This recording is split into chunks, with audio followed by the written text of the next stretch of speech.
Oi, pessoal! Estamos aqui hoje, eu e a Adriana, para falar sobre o Dia Internacional da Mulher. Falar de uma maneira diferente, dentro de uma visão sistêmica, sobre esse dia tão importante. Parabéns a todas vocês, mulheres. Fica com a gente até o final, tem dicas para você e tem práticas muito fortalecedoras.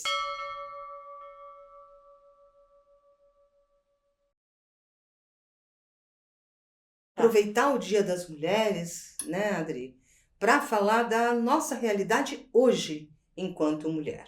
Não estamos falando de opção sexual, mas sim de nascer mulher. E que implica muita coisa.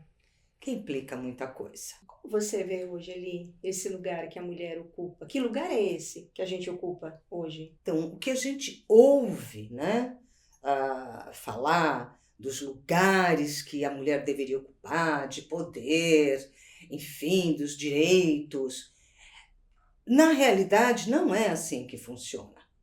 Nós temos crenças antigas, crenças enraizadas sobre ser mulher que precisam ser revisitadas. Como, por exemplo, da mulher é quem cuida dos filhos, a mulher é quem cuida da casa, então a mulher tem mais atribuições do que os homens. E quem cuida, inclusive, dos homens, né? E que cuida dos homens. Você vai falar, ai, mas isso já não funciona mais assim. Funciona. É só a gente observar as diferentes culturas e a gente vai ver que ainda funciona.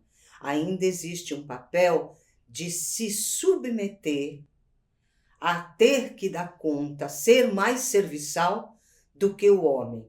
E é muito comum, inclusive nas sociedades modernas, a mulher, quando recebe ajuda do companheiro, dizer: ah, ele me ajudou, ele me fez um favor. E não fazendo parte do dia a dia deste homem. Se hoje a nossa realidade, inclusive em termos de ganho, a mulher tem que trabalhar tanto quanto o homem, por que não ter lugares onde as tarefas se distribuem de uma outra maneira, de uma maneira mais ecológica, mais verdadeira? Qual é a diferença? Por que eu tenho que fazer mais coisas do que um companheiro, do que um amigo, sei lá o quê? Por quê? De onde vem isso? Que isso vem de uma lealdade, pode vir de uma lealdade familiar, né? Desse padrão enraizado, desse feminino que sempre cuidou, que sempre esteve, né? E a gente mantém essa tradição, ainda que em moldes diferentes, em situações diferentes, mas continua ali, enfim, vivendo para o outro. Isso. Muita coisa evoluiu. A gente não está falando que não evoluiu, que nós ainda estamos na idade da pedra, né? Na idade medieval. Não estamos falando disso. Estamos falando que, apesar das mudanças, ainda se perpetua hoje crenças, padrões familiares que não nos atende de forma alguma. E que isso precisa ser revisitado. Se tem algo que a mulher precisa fazer por ela hoje, por exemplo, é se dar lugares de lazer, de prazer. E se a gente for falar do prazer, então a gente vai longe, né? Sim. Porque as pesquisas mostram que poucas mulheres têm prazer nas relações sexuais. Fingem prazer. Fingem prazer. Então, lugar de prazer, lugar de lazer, lugar para si mesma. Quantas mulheres fazem isso? Ou o legal, o que é valorizado, é quanto mais tarefas você faz, quanto mais coisas você faz no seu dia a dia, mais você é valorizada. Mais você se enaltece com isso. E é tão forte que se você para um minuto para pensar, pensa nos seus próprios padrões. Isso existe. Ai, que legal, hoje eu fiz 100 mil coisas, estou morta de cansado. Isso é legal? De onde vem isso? Sensação de missão cumprida, né? Perigosíssimo isso. Perigosíssimo. Missão cumprida. E o que você fez por você? E que prazer você se deu hoje? Que momento você se deu?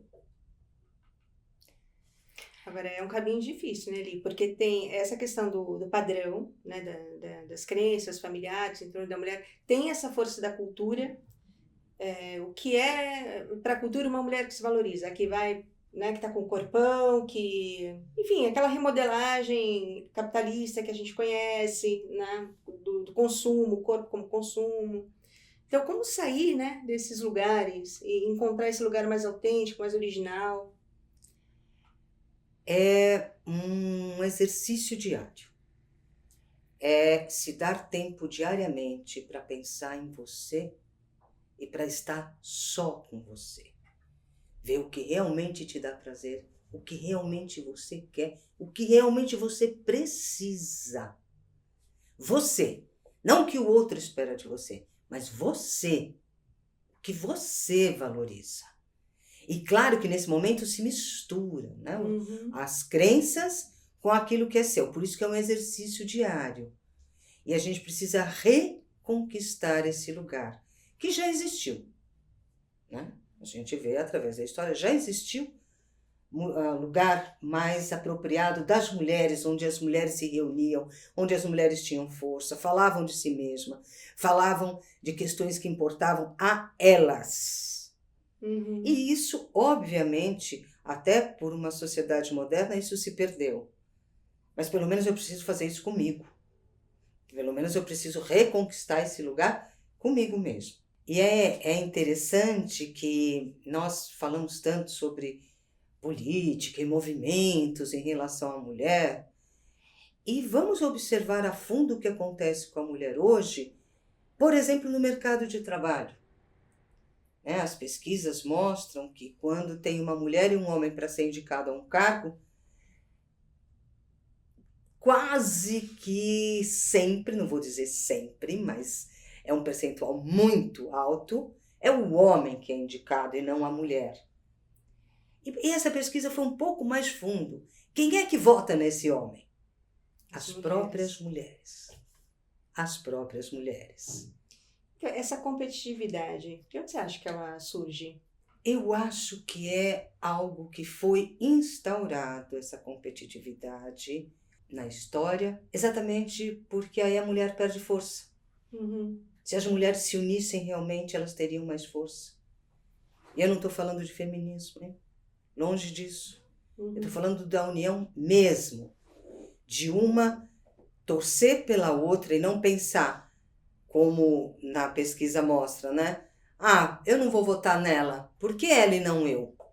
Uhum. Ao contrário, não, é uma mulher que está indo lá. É uma mulher que está ocupando um lugar importante. Isso fala de mim. Não precisa ser eu. Uhum. Tem algumas questões que são inerentes do próprio feminino, né? Que é ser a mais bonita, a que aparece mais, a que chama mais atenção. Aí estamos voltando para a manipulação, para a competitividade, Uhum. que só tira força. Não traz força para ninguém. Uhum. Se eu torço por você para que você vá para frente mesmo, é uma parte minha que está indo para frente. Não é a Adriana e eu vou ficar em segundo lugar. É mudar esse padrão que está nos sistemas. Está no sistema político, está no sistema religioso, está na cultura. Uhum. Não é fácil de mudar. E não é algo recente. Vem de longa data. Às vezes, dentro de casa, você falando isso, me vem a gente costuma ler muito sobre competitividade entre mãe e filha. Né? Começa muito cedo. Começa muito cedo.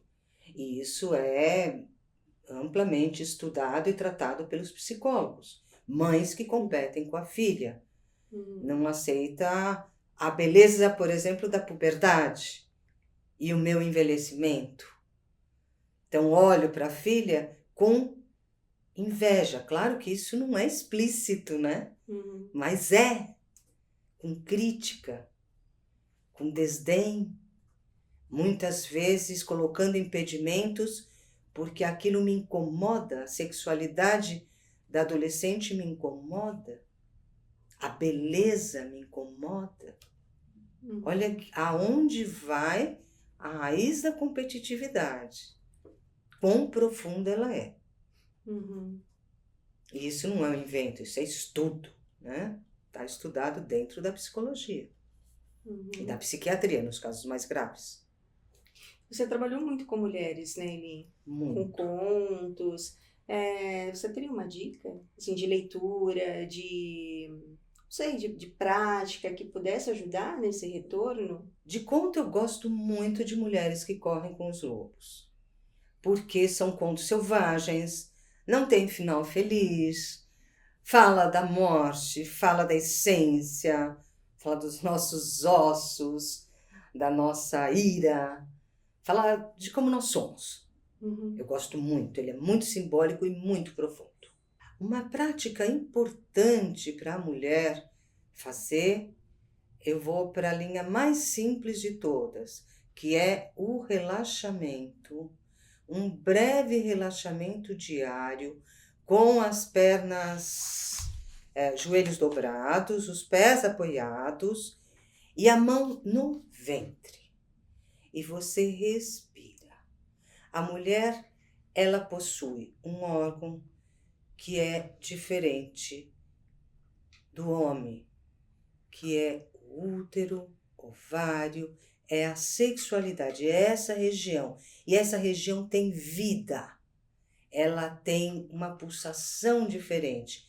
Se você se dá uns minutos para relaxar, colocar a mão no seu ventre, fazer umas respirações profundas e pensar um pouco, deixar vir, para além do pensamento, qual é o meu sonho? O que eu quero para minha vida?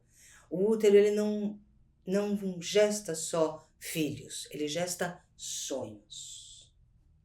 É um lugar do sonho. Essa é uma dica para vocês, mulheres, exercitarem e depois pode contar pra gente como foi. A mesma coisa, eu queria te perguntar que muitas vezes a gente olha para trás, para as nossas mães, avós, bisavós, e tem uma postura de, bom, eu vou ser diferente de tudo isso, eu vou ser melhor que elas. E acaba repetindo, né? Como que a gente poderia olhar para essas mulheres que vieram antes, que de alguma forma se submeteram, ou que a gente discorda da forma como elas agiram? Em que postura transformadora a gente poderia olhar para elas? Com muito respeito por tudo que elas viveram, por tudo que elas passaram, por tudo que elas tiveram que passar. E fazer diferente com aquilo que a gente aprendeu delas. A gente tem uma origem. Honrar essa origem, honrar essa história, a partir daí a gente consegue dar um passo diferente. Muito bonito. A gente toma força dessas mulheres, né? Em vez de rejeitar o que elas fizeram, a gente traz e segue adiante com isso. Quando eu rejeito, a tendência é que eu repita. Ainda que venha de outra maneira, né? Uma forma mais moderna, mas ainda assim é uma repetição. Talvez de um abandono, né? De não ser vista. Continua do mesmo jeito, né? Da mesma forma. Se eu quero transformar, eu preciso tomar o que eu recebi e, com muito respeito, dar um passo para frente e pedir licença para fazer diferente. Porque nós podemos fazer de outro jeito. Que linda essa imagem, né? De gestações aqui, além de filhos, né? Aqui é o mundo dos sonhos. Muito bonito.